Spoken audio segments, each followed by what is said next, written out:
In this video, I want to talk about mastering the art of self-improvement. These are some strategies for growth and development that I want to share with you guys. In fact, this is the sequence that I would use to go through this process. I've observed these patterns in a lot of people. I've observed what works for me, what works for other people, some steps that I felt like other people left out. And these are the 6 steps that I would go through in order to really master self-improvement. And this is coming from someone that pretty much transformed their whole life in 6 months. For example, I've read more books in the last 6 months, attended more courses, changed my opinion on people, places, and things in 6 months than all of my other years before, 34 years collectively before, all of that in such a short period of time. And so stepping back, looking at self-improvement holistically, it's like many things in life, it's such a journey, right? It's not a destination. There is no destination. It's this process of continual refinement, this process of, mastery. I don't think mastery for many fields, whether it's medical field, whether it's art, whether it's anything, I don't think there's a destination. It's the same for self-improvement. So that's number 1. There is no destination. The number 2 is nothing grows without stress. We kind of talked about this in a video that I just filmed that you guys probably have seen, but there's no destination. Nothing grows without stress. If it's hard, it's good. It's good because it's hard, right? If nothing grows without stress, then you have to have stress to do things. Stress is hard, so if it's hard, it's good. Unless you're making dumb decisions, which is another video that I can make. So here's the 6 steps. These are the 6 steps in order that I would go through. So number 1 is setting your intention. I talk about this in plenty of videos. You can look back at them on being intentional, right? But you need to have an intention on what it is that you're doing.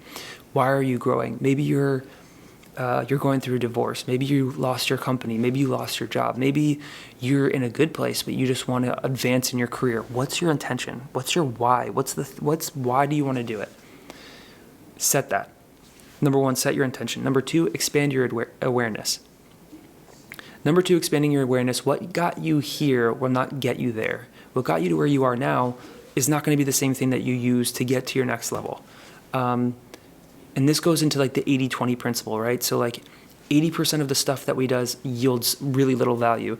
20% yields all of the value, all of the growth, right? And 10x is easier than 2x. The book 10x is easier than 2x by Dr. Benjamin Hardy talks a lot about this. You can go into his whole breakdown of this. But the question then becomes, what's your 80%? Avoid that. What's your 20%? And this is all a part of expanding your awareness, right?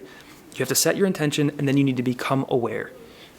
So the last piece of awareness is, why do you want it? Why do you want this thing? I made a video on that, with regard to goal setting and all this stuff. None of that matters if you don't have a strong enough momentum of why. It just won't get you through the steps, no matter how small you make your goals and your habits. Okay. Number 1, set your intention. Number 2, expand your awareness. Number 3 is create input objectives. Input objectives, I very specifically labeled this because you don't have control over the outputs. I can make this video, but I can't make it have 10 million views. I can make 100 videos. I can keep setting the input objectives. I can keep doing the work and showing up and getting better and better and better. I can't control the response from the outside world. I can only control my part. And so input objectives are your part. They're the work. They're the reps. Put in the reps. And then make sure that those reps are tracking to what I would call, or Dr. Benjamin Hardy would call, impossible goals. Why impossible goals? Impossible goals are so high that they force you to change the floor. They force you to change what you're focusing on, what the frame is around. And so when you have an impossible goal from where you are now, it requires a new version of yourself. That creates chaos. That's a whole nother video. But when you set a floor that's so high, there's only very few ways to get to an impossible goal. And so the impossible goal becomes the process. It becomes the method, the process by which you achieve your desired outcome. And so create input objectives that are mapped to impossible goals. So for me, this could look like, I'm gonna, say I want, I don't know, this isn't true, but say I want 100 million subscribers or whatever by the end of the week, which would literally be impossible. I would create input objectives, videos, figuring out how to get better at creating thumbnails, titles, all this stuff, right? I might get a YouTube coach. I might get some AI thing that can help me put out video faster, or something that can help me chop it up. I would create input objectives that tie to that impossible goal of 1 million subscribers, okay? So that's an example. That's number 3. Set your intention, expand your awareness, create input objectives.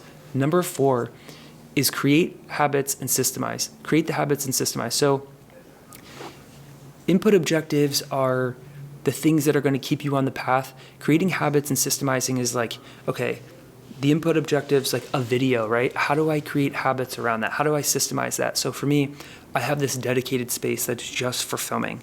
And I have these lights and I have all this stuff. I used to use this multifunctionally, but for me, that system didn't work because it's a lot of friction to set it up every time. It's a lot of work. And so what's the way that you can create habits, smart habits? And a good book for this is Atomic Habits by James Clear. It'll give you ideas on ways that you can break things apart and then reassemble them very efficiently, and so that they work for you. How can you fold those input objectives into your life, sometimes in bitty pieces, so that you can get through them really efficiently? How do you fold those input objectives into your day, into your week, into your month, so that they're seamless, so that they're easy to get to and not easy to overlook? So that's number 4. Number 4 is creating the habits and systemizing. Number 5 is journaling. I hate this one, but it's necessary. Journaling is really important because it helps you evaluate how far you've come, even if you can do this for 5 minutes every day. It's really important because it helps you evaluate how far that you have come. That's important because it helps you see how far you can go, and if you're growing, how much further you'll be able to go, right? So it's kind of like, it's giving yourself the confidence because you have evidence that you can point back to and said, I've done this, I can do this. So that's why journaling is really important, even on a weekly basis. I'm not talking about looking 10 years ago. I'm talking about right now. It's July, almost July of 2024. How did 2024 start off for you? Who were you then? What decisions did you make? What things did you say yes to? What things did you say no to? What parties and friendships and things did you have in your life that maybe have changed by now? If you're like me and you're obsessed with growth and you've caught this bug, it's probably a lot. So that's why journaling is really important. Evaluate how far you've come. What things worked? What things didn't work? How would you change? Who would you hire, right? Another book by Dr. Benjamin Hardy is Who, Not How. And this is talked about in Key Person of Influence by Daniel Priestley as well. It's like, it's stop focusing on the how and figure out the who. Who is the right person to help you get the how done? So all of this can come up when you're journaling. All of these thoughts you can mine for gold in the process of journaling. So that's number 5. Number 1 is set your intention. Expand your awareness is number 2. Create input objectives is number 3. Create habits and systemize is number 4. Journal is number 5. And then number 6 is repeat. I mean, it's just a whole process, right? So once you hit your goal, it's not done. Once you get to version 2.0 or 3.0 or 4.0 of yourself, you're not done. You're going to want more. And so number 6 is to repeat. I hope these help you. If you guys need any clarification on any of the steps, comment below, and I'll see you in the next one.